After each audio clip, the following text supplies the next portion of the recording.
कौन जोगिनिया जा तुमरला सरे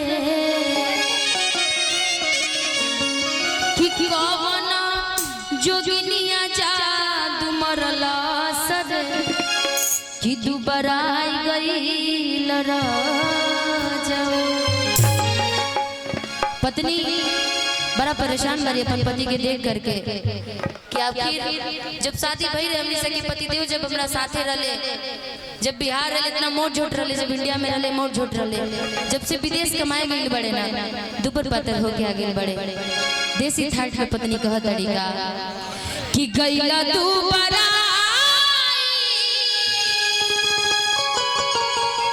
कि तू बड़ाई गइल राजा कि कौन जोगिनिया जा तुमरला सरे कि कौन सवतिनिया जा तुमरला सरे कौन जोगिनिया जा तुमरला सरे दुबराई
अच्छा एक बात बताई, रुआ विदेश रहनी रुआ हमारी याद आई है कि ना आई है?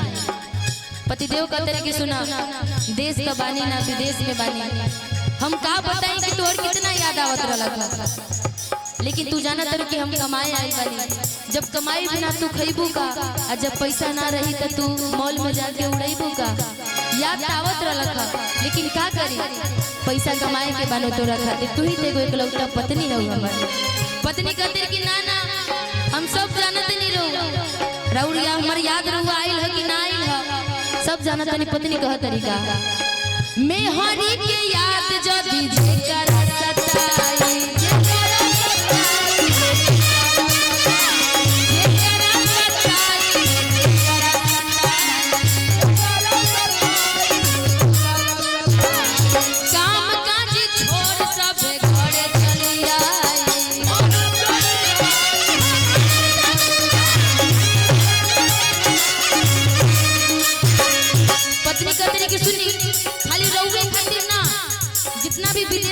अपन पत्नी के छोड़ के अपन परिवार के छोड़ के यदि पत्नी की याद आई तो सब कोई अपन छोड़ करके काम अपनी पत्नी से मिले खातिर आई लो।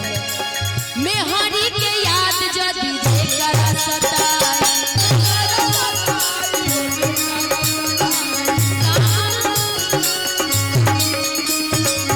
काम काज छोड़ सब घरे चली आई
दुबराई गई लराज।